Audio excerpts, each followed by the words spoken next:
Imagine waking up every morning, having breakfast, saying goodbye to your family, and heading off to work. But not just any job. Your job is one of the toughest and most dangerous in the world.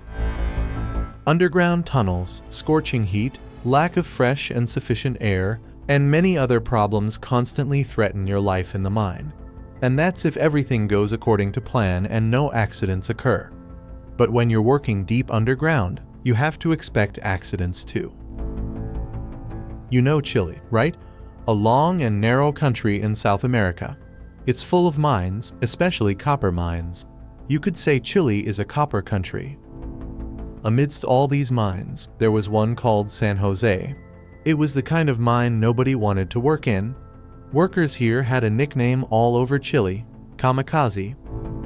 Just like the Japanese pilots in World War II who would crash their planes into enemy ships. These workers had a similar nickname because if you went into that mine, you were kind of accepting death, and it was considered suicide.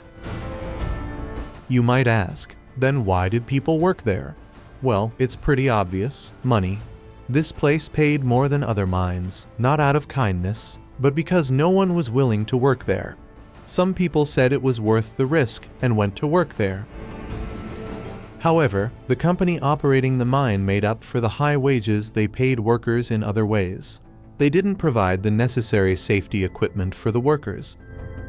They neglected safety to such an extent that between 2004 and 2010, they were fined 42 times by Chilean government inspectors for not adhering to worker safety regulations, but still didn't care. The Chilean government would fine them, but not seriously enforce the rules, and the company would just pay some money and continue ignoring safety measures. In those 6 years, 8 people died in this mine due to minor safety issues. Let's fast forward to August 5, 2010. On this seemingly ordinary day, Luis Urzua, the supervisor of a group of miners, went into the mine with 32 other workers. They descended 700 meters into the intricate tunnels. For us outside, looking at this path would be terrifying, but for them, it was routine. They worked until noon, and Urzua said, "Guys, it's lunchtime." They sat down to eat, and just as they were taking their first bite, boom! A sound they had never heard before. It was like the whole mountain was coming down. The food got stuck in their throats, and they just stared at each other in fear. Suddenly, a wave of thick dust came rushing at them from the tunnel they had entered through, and then there was complete silence. What had happened? A huge rock had broken off from the top of the tunnel and was so heavy that when it fell, it broke through the tunnel floor and went into the tunnel below. This rock kept gaining momentum and blocked the entire tunnel they had come down through, leaving them with no way out. Now, 33 people were trapped 700 meters underground, staring at each other in bewilderment. This incident highlighted how little the mining company cared about the workers' lives. Firstly, such a rock shouldn't be in the mine. Secondly, the tunnel should have been sturdy enough not to collapse like that. But the company only cared about making money, not about people's lives. Down there, the situation wasn't good.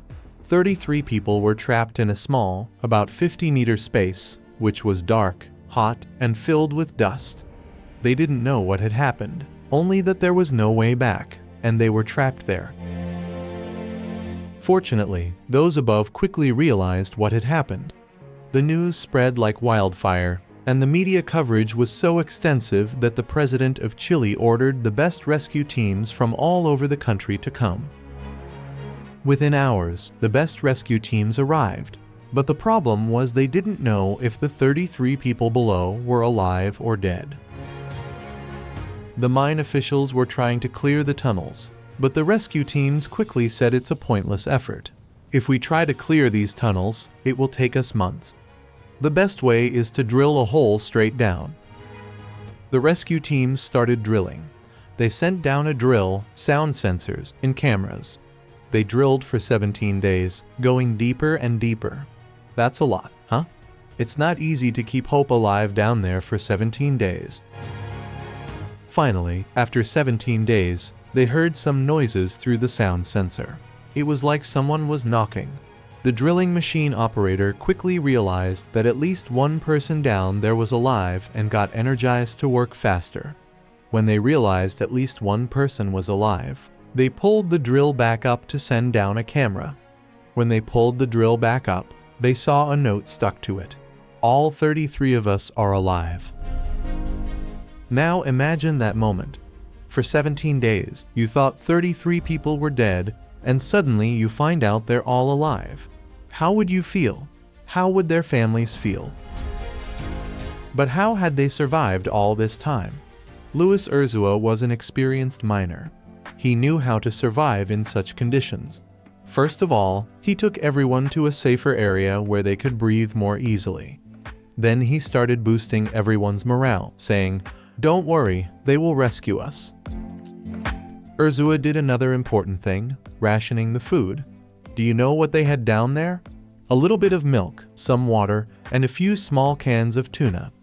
Urzua said each person could have 2 spoons of tuna and half a glass of milk or water a day. It sounds tough, right? But there was no other choice. But Urzua knew that food alone wasn't enough. He had to keep their minds busy, or they would go crazy. He told them stories and asked others to share any stories they knew. There was also a mining machine down there. He would turn on its light so they wouldn't be in total darkness. Despite the rationing, their food and water were running out, but the rescue tunnel had reached a point where they could send some supplies down. They sent them water, food, games, flashlights, basically anything they thought would help keep them sane. But there was a big problem. The rescue team knew that to dig a tunnel big enough to pull a person out would take at least 4 months. That's a long time. How were they supposed to tell those 33 people to wait another 4 months to be pulled out? The Chilean government came up with an interesting idea. They contacted NASA. Why? Because NASA had experience in these things and could talk to them in a way that wouldn't make them lose hope and go crazy. With NASA's help, they managed to prepare a 28-inch hole much sooner than 4 months, in about 2 months. By the time the hole was ready, they had also built a capsule that worked like an elevator, taking them up one by one. They called this capsule Phoenix. Phoenix is the mythical bird that rises from its ashes. A fitting name, don't you think?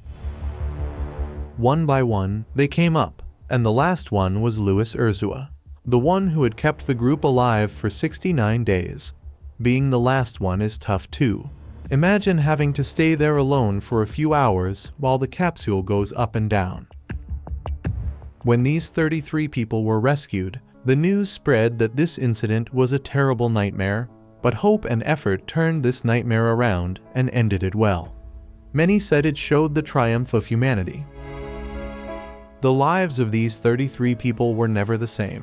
Some wrote books, became famous, made movies, but many also faced mental and physical problems because what was etched in their minds from those days would never be forgotten.